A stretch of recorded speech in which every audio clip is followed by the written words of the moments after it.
Okay, now Patrick, tilt your head. Yeah. Okay, and you need to tip it forward. Yeah, like this? Well, you need to tip a little more. I am tipping it. Come on. Come on, I hate having my picture taken. I always look so strange.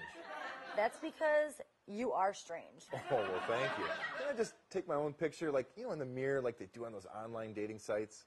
Yeah, I guess you could if you want to wash out all the details of your face. I don't want to do that. What about a webcam? They take good pictures, right? Yeah, real good. Just as good as taking a photo of you with your ex and cutting her out of the picture. Well, what about a driver's license? I could just, scan it in. That'd be good, right? Yeah, really good if you never want to get yourself a date. You know, Patrick, all you really need to do is learn a few posing techniques and you can get a really good picture. It's as simple as turning the shoulder and tilting the head, and you get a great portrait. Well, I really would like a great portrait. So maybe I should talk to Lisa Ann because she knows everything there is to posing, and she knows the difference between just taking a simple picture or creating a great portrait. Perfect. Posing people in a flattering manner can be accomplished by following some simple steps. Body turns, creating a base, learning to tip and turn the head, and considering composition and head size. Let's talk about body turn. Passport photos, ID cards, and driver's licenses are the only portraits that should be captured square on.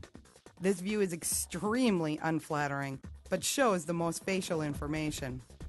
A 1/3 turn is a standard turn and is generally flattering to most people, while a 2/3 turn creates more drama and hides defaults. But be careful not to overturn a thin person, as they will appear even thinner.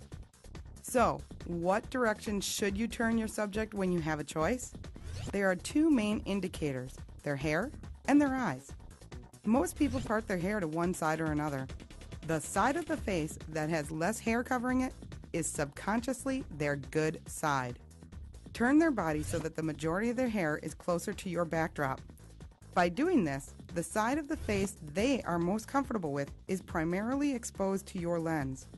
Also, if your subject has long hair and you tip their head slightly toward their back shoulder, you will create depth and texture as well as not having it falling into their eyes. When you have someone that doesn't part their hair, your next visual clue to a preferred side is their eyes. Many people have one eye that is smaller than the other. Turn the person the direction that enables you to have the smaller eye closer to the camera. The lens will always make what is closer to the camera look larger, thus equalizing and balancing the eyes. Have you ever noticed that some portraits look like bobbleheads? The reason that this happens is because the photographer didn't create a base for the photo. Your goal is to create a triangle with a person's body. Their head is at the pinnacle, and by placing the subject's backhand in the center of their thigh or a little closer to their knee, you will create the backside of the triangle. The front hand rests closer to their hip, creating the balance of the triangle. Now, learning the turn and tip. I know that everyone feels like they are back in grade school when the photographer tells them to turn and tip their heads. But by having their body turn at an angle, you need to bring both eyes back to the camera.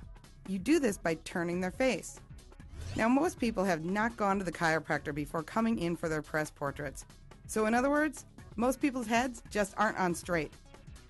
If you photograph a head tipped towards the camera or to the front shoulder, the person will look softer or more effeminate. If you bring their head and nose straight, they will look stronger and confident.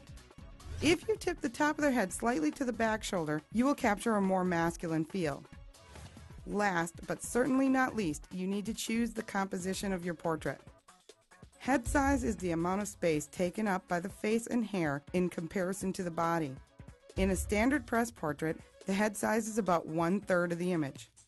In a close-up, or a headshot, the face and hair constitute about 2/3 of the image.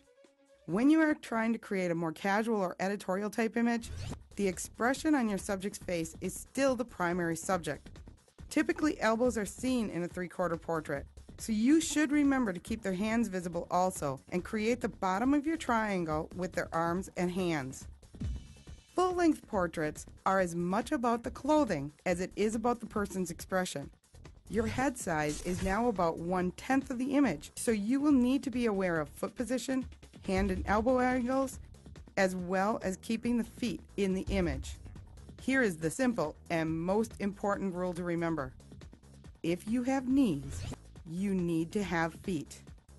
Again, if you have knees, you need to have feet. No one floats in thin air, or at least not on this planet. This rule also applies if someone is sitting in a chair. Now that you have the basic rules to portraits, it is time to have fun and capture fantastic and flattering images of your family and friends. Hey Patrick, check this out. I'm ready for my picture. That's not a good pose, silly. Come on, flip your hair back. Okay. There you go. And I want you to turn a little bit. Just a little more. There you go. Okay. Head down. Like All this? right. See, I knew I could get your head on straight. Gee, thanks, Pat. But it's true. All you really need to do are learn a few posing techniques and you can take a good picture. You mean like this? No, not like that, silly. Strike a pose.